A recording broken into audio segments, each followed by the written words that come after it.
Gaetz, the biggest firebrand inside of the House of Representatives.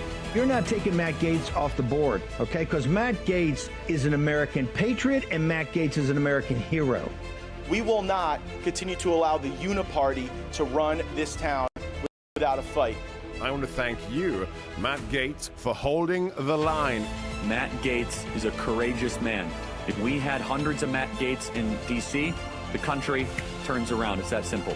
He's so tough, he's so strong, he's smart, and he loves this country. Matt Gaetz. It is the honor of my life to fight alongside each and every one of you. We will save America. It's choose your fighter time. Send in the Firebrands.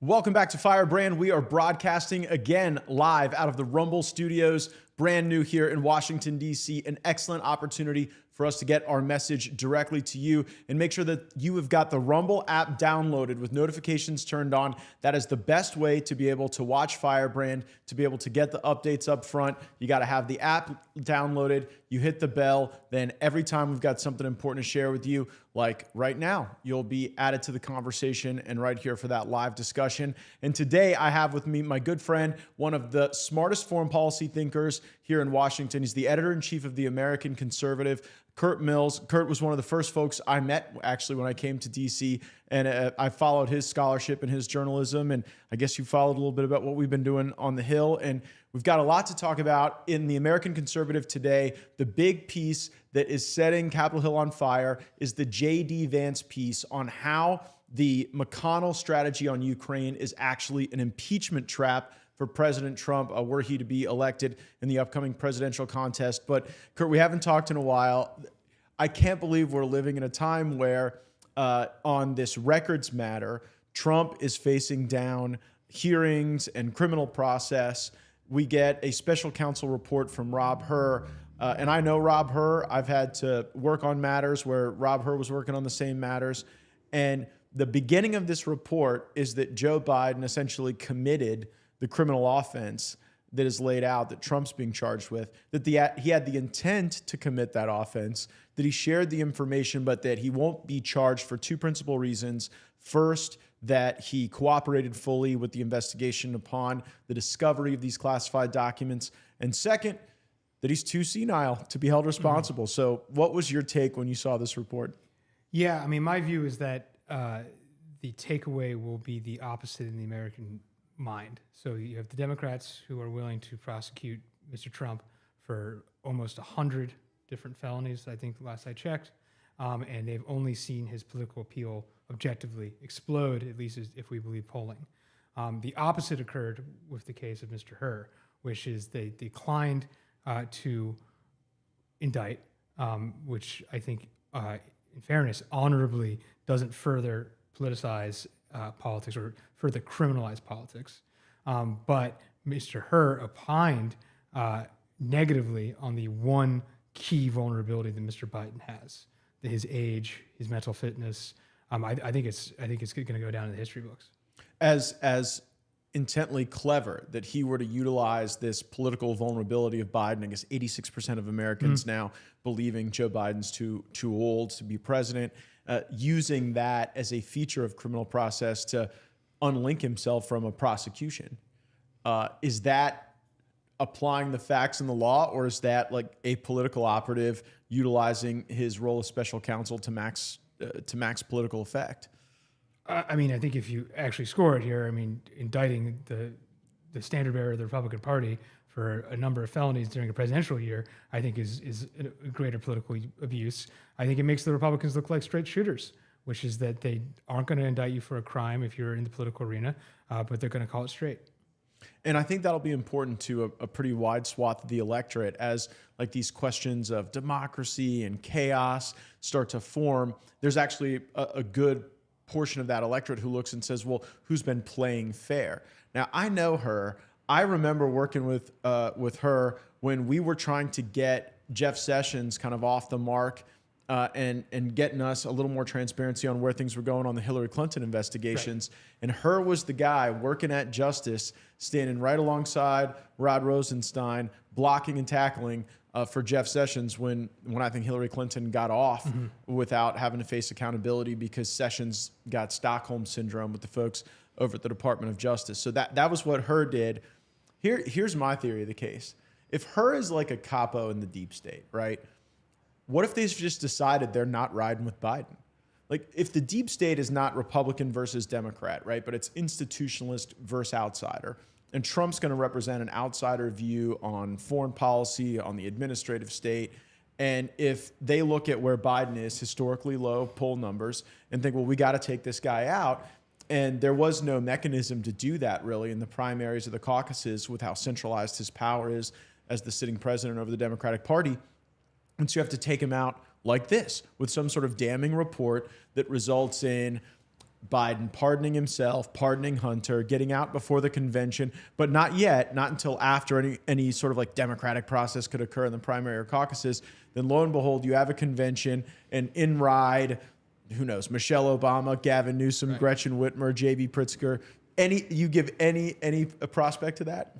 I'm more contrarian on this. Okay. I know that people want to gravitate towards this. I think, look, I'm not going to tell you. You have combated the deep state in Congress perhaps more than any member. But in some ways, I think what we just saw over the last week was evidence of a lack of a conspiracy, which is that the president of the United States actually does have some authority and actually does make some decisions. So like the decision to call a 7:45 p.m. Eastern Time press conference, be 10 minutes late to it, and then claim you're not senile while demonstrating that you have memory lapses, I think is evidence that he's actually in charge, and he seems like he wants to fight it to the end. And I think there's it's just like a lot of nobody's going to tell senile grandpa that he can't drive anymore. Like that's basically what yeah, you're saying. I think he's going to keep driving. Yeah, God, yeah. You know, when I was a state representative, this was a huge amount of my casework. Is that people were trying to get their parents who lived with them a driver's license revoked, and somehow wanted me as a state lawmaker right. like to go do that when they didn't want to have that uncomfortable discussion in the family that grandpa shouldn't be driving anymore. But you say the fact that he grabbed the keys and got behind the steering wheel, even if he ran over a few mailboxes in that press conference, shows grandpa's still going to be behind the wheel for the foreseeable future. Look, I got to sell magazines, and so the easiest way for me to sell magazines is to say there's going to be an imminent 25th Amendment, meeting where Kamala Harris coups him and she's going to be the president or something like that. I just think like they don't have it. And I mean, you could view Harris's unpopularity as an insurance policy for Biden, and then next up is Johnson. But she says she's ready. Go to that Hill article.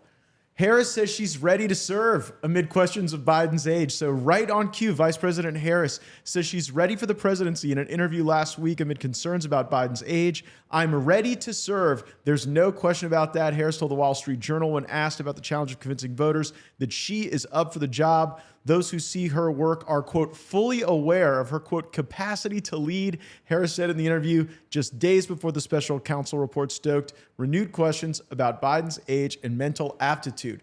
Is she checking his pulse every time they're shaking hands? Maybe. Probably. How would you jump her in a convention? Like, do you see any world in which? I'm the big Harris bull. I think it's going to be very, very difficult. Like to use a stock market phrase. I think it's going to be very hard to dislodge her if she wants it. It's the same thing with Biden. I think it's going to be very hard to dislodge him if he wants it. And that may be the reason why we get Biden, because her own persona is viewed as pretty frail politically as well. Yeah. And so that, you know what, having the wrong number two might have been the right choice for Biden. I mean, 2020 was the identity election, right? Which is like, Ms. Harris has to be on the VP ticket because she's the black female. And I think that made sort of amoral political sense in 2020, and it's actually a vice grip in 2024. I think they are very stuck with Biden-Harris. I mean, if they actually do replace them, so let's say they replace them with Gavin Newsom or Gretchen Whitmer or any of these names that we're having. So how do you find another black woman to be VP? This is like what they have to do. And then secondly, Newsom is utterly untested in terms of, is he going to have turnout problems, turning out the inner city vote in Milwaukee, Philadelphia, Atlanta, Phoenix. Like, I understand this sounds like Las Vegas. I understand this sounds very good on paper, but he might actually be weaker than Biden. Like, so much of the key element of the Democratic appeal right now is that you have a fairly far left administration, in my view. And the idea is that Biden is a guy from the 90s and is kind of senile. So how radical could it really be? Replace them with the actual governor of California or someone further left of Newsom, all of a sudden that appeal is stripped down. I know it sounds totally bizarre, but I actually think Biden is probably the strongest nominee the Dems have, which is really saying something about how poor their position is. Yeah, I just don't know that they care about the ideology as much as the fitness at this point, because there are just so many people who probably don't really spend a lot of time thinking about their own ideology, but they know what it's like when someone is still insisting that they can do something that they no longer have the capability to do. Curt Mills is the editor-in-chief of the American Conservative, and that is where we saw this amazing piece by J.D. Vance platformed. It's what I want to talk to you about next. First of all, before we get into the substance of that piece, readers at the American Conservative, what are they learning about this conflict in Ukraine? Oh, I mean, I think, look, TAC was a lonely voice 2 years ago when the war started that raised questions about unending support for the, I think, what is now laid bare, a controversial government in Kiev, or whether it makes sense for the U.S. to spend blood and treasure and military hardware and support on basically defending the fringe regions of a country very, very far away. We've continued to bang the drum on that, and I think the American public has come around to our perspective. I think this is an elective war, as far as America is concerned, in Europe, and it is the kind of thing that we will never extricate ourselves from if we don't make a firm decision. What are we trying to win there? Because when these Ukrainian officials come over and talk to U.S. lawmakers, they're talking about getting back every inch of their territory, including Crimea. I really do wonder what the attainable objective is there, or is the objective really to turn into another Afghanistan? Obviously very different dynamics, but just in terms of having a place to be engaging in perpetual low-yield war. No, I mean, I think you have an objectively irrational government in Kiev, and I think there actually are historical parallels here. I would signal out the Korean War. So if the U.S. ever actually wanted to negotiate with Russia or lead in negotiations, you would be in a position where the Ukrainian government might not actually be a party to the negotiations themselves. The armistice, which is still in effect from 1953 with Koreans, the South Koreans never formally signed onto it. That's how fanatical that government was. And I think it's very similar with Zelensky. If Biden, I've argued in the press elsewhere, he might make a ceasefire deal to just get this off his plate this year, or if Trump, when he wins in November, tries to negotiate with them, I think we're setting up to actually have a situation where Zelensky won't negotiate and will be able to save face internally while the U.S. cuts and runs. Mike Lee put out a memo recently where he talked about how the CIA had to directly confront Zelensky about Zelensky's corruption. Now the big memo circulated by J.D. Vance makes this argument. Mitch McConnell is currently crafting a national security omnibus bill that would lash together Israel, Ukraine, Taiwan, refilling of American stockpiles. And as I've said frequently, however you feel about any of those questions, they definitely deserve their own dignity and their own vote, and they should be subject to itemized review and amendment so that, I don't know, you're not funding some other country's R&D for the next 15 years based on a state of affairs that may be temporary, it may be resolvable, may be getting resolved. We may be the factor that's causing some of these circumstances to not be resolved. And so I think that as that's going on, you've got to ask yourself, what are the specifics? J.D. Vance finds tied into the Ukraine provisions a requirement to continue this Ukraine assistance program. And Vance argues that the requirement in law that Mitch McConnell is trying to get in law right now is actually an impeachment trap, because if Trump does what he did previously and pauses any aid to Ukraine, that would then function as a basis for some sort of impeachment effort. So I thought it was very well put together. I think it's moving a lot of folks. I wanted to hear from you. How are your readers reacting to J.D. Vance's essay on that memo? Yeah, so I think Senator Vance's argument is actually likely to be the argument that's going to be most effective in the whole history of this conflict so far, so going back 24 months. The argument about ammunition that was made last year, I think is all true. The U.S. has expended and has dangerously depleted ammunition as a result of its support for the Zelensky government. But that's kind of nebulous and academic for a lot of people. Like, it's not actually a problem until like China invades Taiwan or something, very acute happens. This is hyper acute and immediate, which is Trump's essential pitch to the American public is that he was a private citizen who thought there was problems with the government and that there were, booby traps and landmines all over the place, and he didn't feel like he could govern, and he feels like he can maybe do a better job the second time. This is the kind of thing that he has been demonizing and attacking in the press, which is that you would have a provision that would precede his tenure, that would give Congress legal pretext to impeach him if he did not do what this legislation would say. And so while I think, a lot of people on the Republican side should come around to what I believe is our shared perspective here, the reality is that there still is a lot of residual support for some sort of fundraising or some sort of financing of Ukraine. If that financing is then tied to essentially, I think, an illegitimate pretext to remove Trump, I think that shuts down the conversation. So I think we're going to see is Vance and company in the Senate stall this thing out. It'll eventually come to the House where people like you are going to have to kill it. I read the Vance argument also to be that, like, if there is a financing structure for a certain period of time, that functions as a ballast against any peace negotiations. For sure. I mean, that's essentially the argument with they want to stop Trump's negotiating style.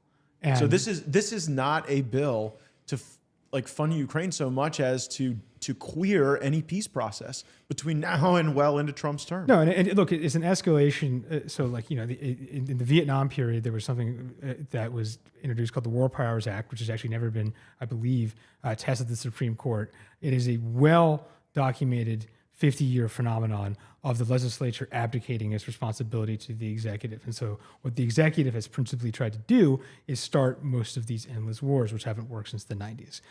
This is actually an escalation in the other direction, which is Congress is potentially poised to enact legislation that stops the president from stopping the wars.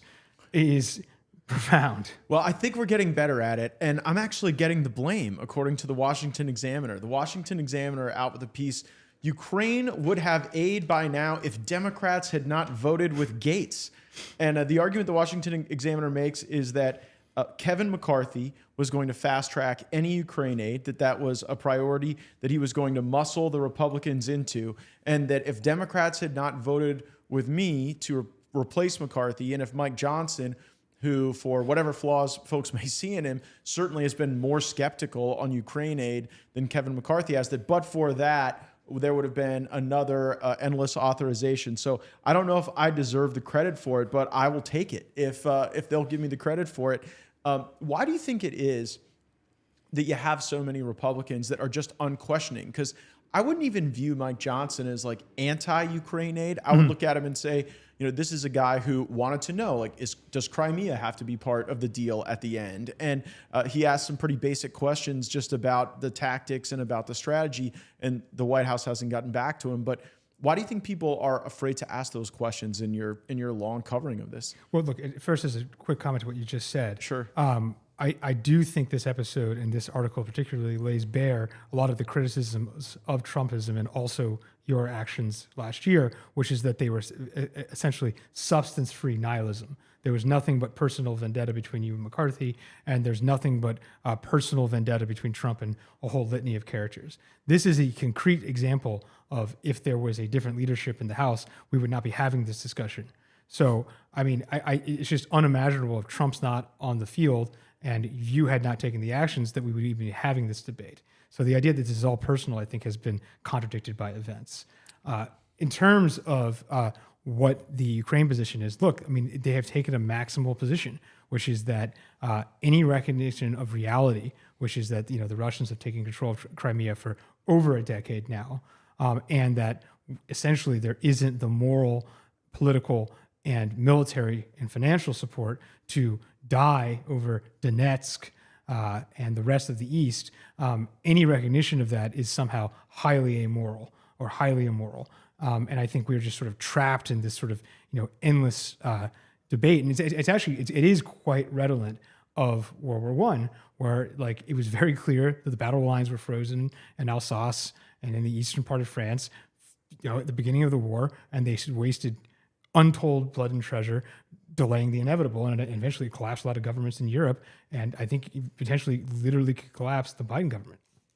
It has such a risk for like the accident and the escalation. That's what worries me so much, is that you could have some sort of downstreamed power, some sort of missed signal. I mean, my goodness, evidence seems to suggest that we lost Americans because of some signaling malfunction on a drone coming in that otherwise we would have had the ability to intercept, but there was a malfunction in how we would normally approach that. You get to a situation in rising tensions with nuclear powers. I just worry about that a lot more than I worry about some broke down Russian tank in the Donbas region. Look, I mean, you saw the Carlson interview with Mr. Yeah, Putin. no, that's where I'm going. Yeah. I gotta get your take. I know you and I are both like Tucker files. So Yeah. what did you think of that? Yeah, I mean, look, I think you saw with Putin somebody who was fundamentally rational, but also, there's a gangster ruthlessness to him for sure.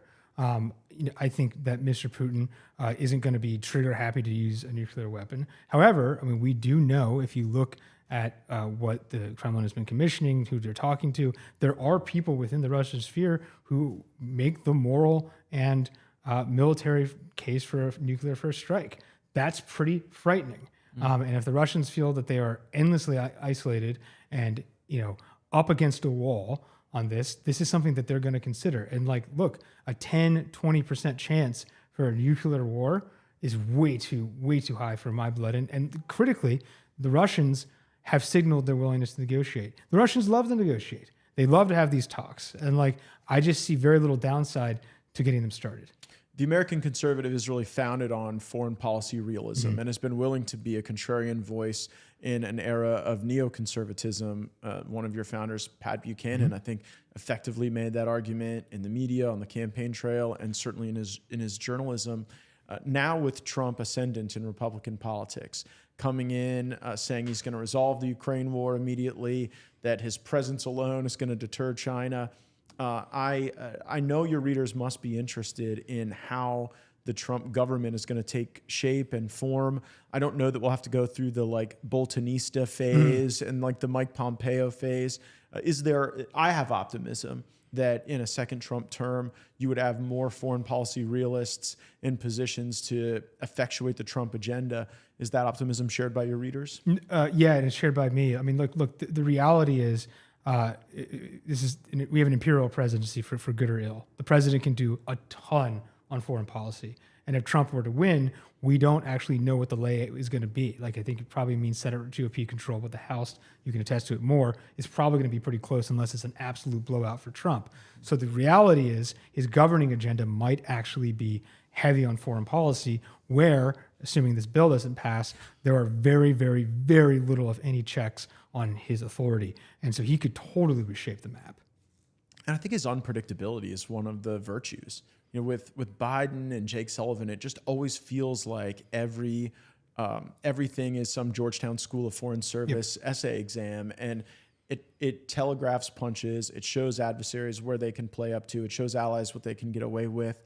And with Trump, that era of unpredictability kept the dictators on their best behaviors. It kept our allies on their best behavior, and he actually liked doing it. Right. That's why there are other areas of the government, I'm sure, at the Department of Labor, the Department of Education, that the agency would take on the role of the secretary or the leader.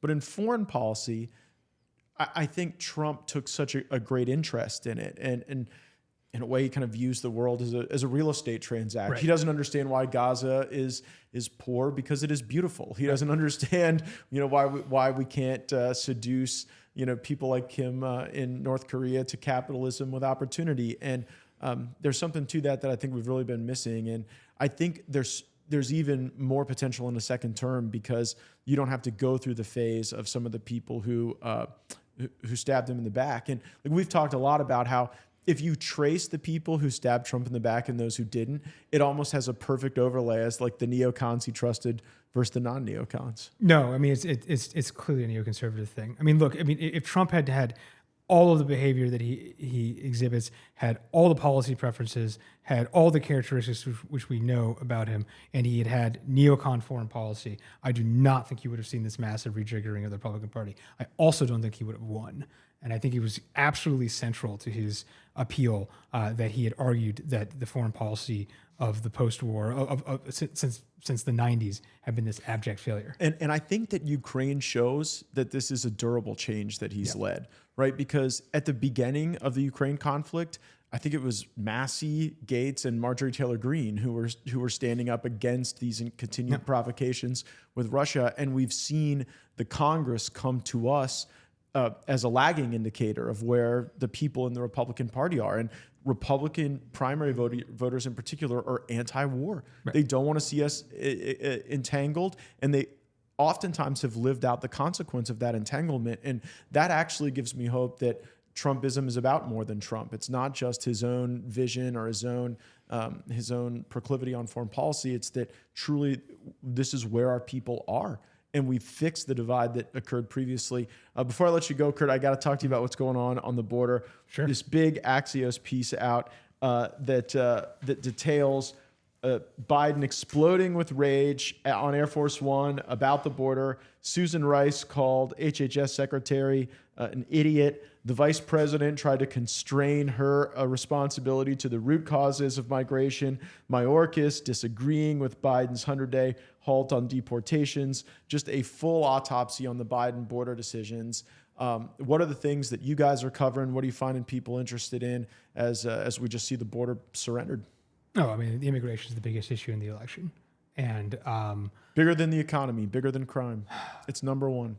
I think it is. I think if the economy were actually to go into a real recession, that would potentially change it, like in the 2008 way. But right now, immigration is the most acute issue. I mean, we see in all the polling. I think there's just there is a great anxiety about what kind of country this is becoming. Whether or not we've had too much immigration too fast that's been unassimilated over the last 30 to 50 years. And I think you see this all borne out in the border crisis. And I think there's a grander recognition of democratic cynicism, which is that Biden both attracted and allowed this to occur. And it really is quite astonishing. It is legit dangerous. It's not just like quack stuff to say an open border is dangerous. That was always castigated as zealot fringe stuff. Turns out it's shared by the median American.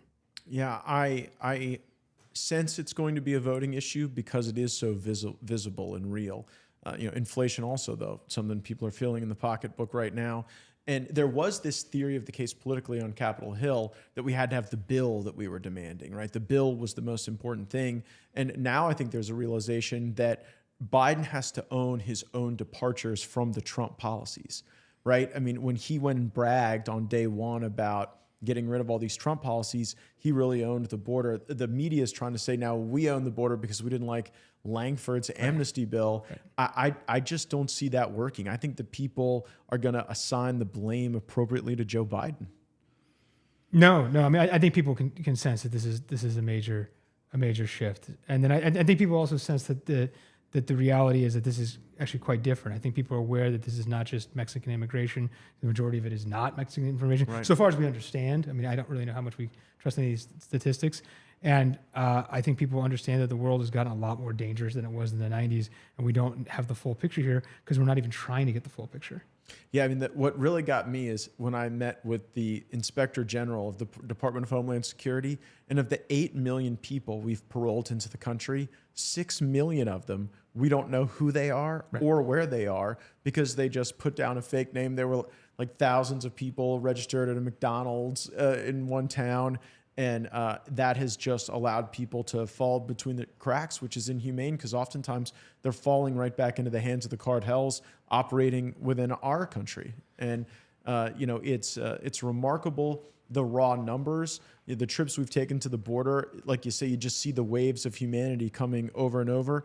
And people are feeling it in every community. And, it'll be interesting to see how it plays out. I mean, I think something that's very key from our magazine's approach is that actually immigration and trade are parts of foreign policy. And I mean, you've seen I think, so the neoconservative line, the country changed the entire way it did business. Patriot Act, NSA, every time an American goes to the airport because of one attack that was horrendous and bad, and then versus an ongoing day-by-day thing that nobody really understands. Nothing, no changes other than the ones that were started in the first Trump term. Awesome. Well, Curt Mills, please let folks know how they can subscribe to the American Conservative, a great source of not only great foreign policy analysis, but really a lot of the stuff going on Capitol Hill and impacting the American economy. Sure. Yeah. www.theamericanconservative.com, also amconmag.com. My Twitter is @CurtMills, CurtMills. It's a great website. Check it out. All right. Thanks so much for joining us. And please make sure you download the Rumble app, that you turn your notifications on so that you're with us next time on Firebrand. Roll the credits.